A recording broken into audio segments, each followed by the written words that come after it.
Hello, I'm Margot Politis. Welcome to Study English, IELTS preparation. Today we're going to be making comparisons and looking at some tricky prepositions of time. But first, let's listen to an academic talking about the Australian economy and the Australian dollar. See if you can hear him use some comparative adjectives. It couldn't have come at a worse time in the sense that with business investment weakening and with the housing market, at least in activity terms, having turned, that's where the timing is unfortunate for us. The stronger the value of the Australian dollar and the longer it stays strong, the weaker our economic activity will be next year. I think growth in 2004 will be comparatively weak. My own prediction is that throughout the year, growth will be around about 2%. Being around the Reserve Bank's board table at this time, I think, would not be a comfortable place to be. The bank is probably in a bigger dilemma over what to do with interest rates, with monetary policy, than any time that I can remember. Dr. Ian Harper is discussing the value of the Australian dollar and the growth of the Australian economy, including interest rates.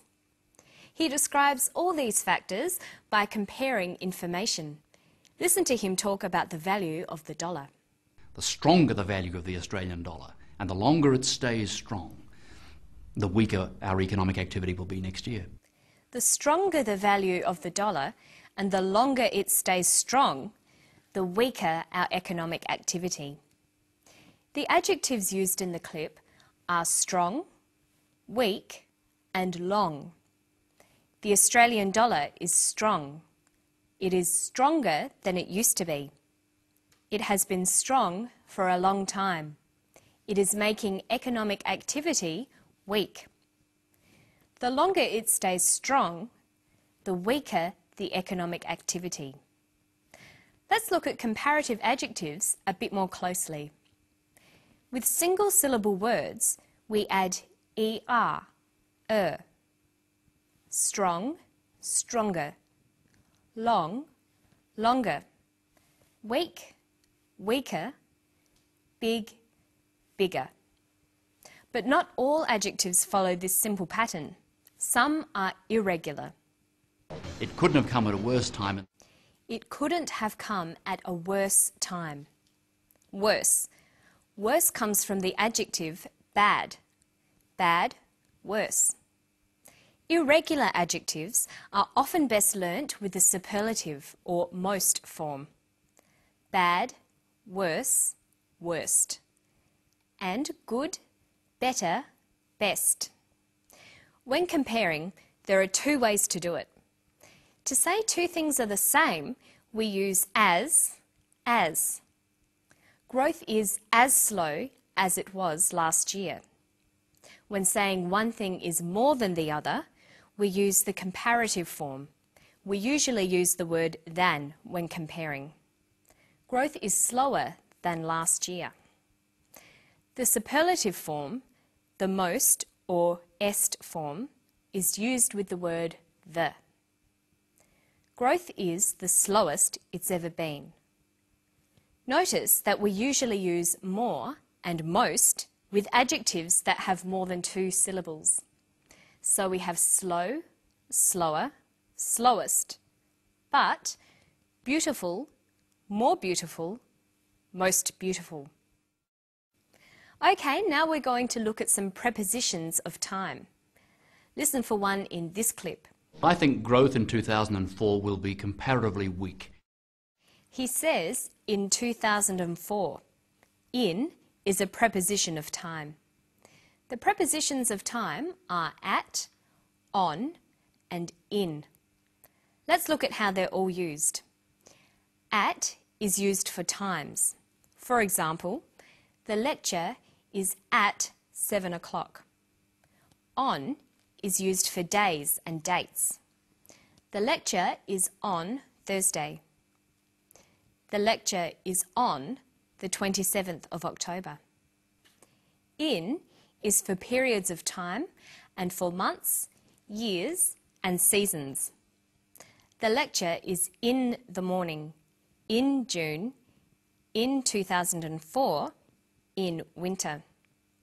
So we'd say the lecture is at 7 o'clock in the morning on Thursday, on the 27th of October in 2004.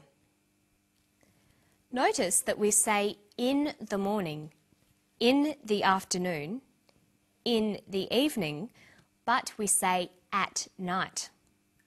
Now let's test you on these prepositions. I saw her Tuesday, 3 o'clock, the afternoon. We've got the choice of in, at, or on. I saw her on Tuesday at 3 o'clock in the afternoon. Here's another one. They went shopping night. Friday last week. Shops are open late. Summer. They went shopping at night on Friday last week. Shops are open late in summer. Okay, now let's listen to the whole clip again. See if you can hear how much he thinks the Australian economy will grow. It couldn't have come at a worse time in the sense that with business investment weakening and with the housing market, at least in activity terms, having turned, that's where the timing is unfortunate for us. The stronger the value of the Australian dollar and the longer it stays strong, the weaker our economic activity will be next year. I think growth in 2004 will be comparatively weak. My own prediction is that throughout the year, growth will be around about 2%. Being around the Reserve Bank's board table at this time, I think, would not be a comfortable place to be. The bank is probably in a bigger dilemma over what to do with interest rates, with monetary policy, than any time that I can remember. His prediction is for growth to be about 2%. We write 2% like this. Percent comes from the Latin phrase per centum, by the 100 or in every 100. It's used to express proportions out of 100, including rates of interest. Percent is always used with a number. So we say 20% of students attended the lecture. That means 20 out of every 100 students attended.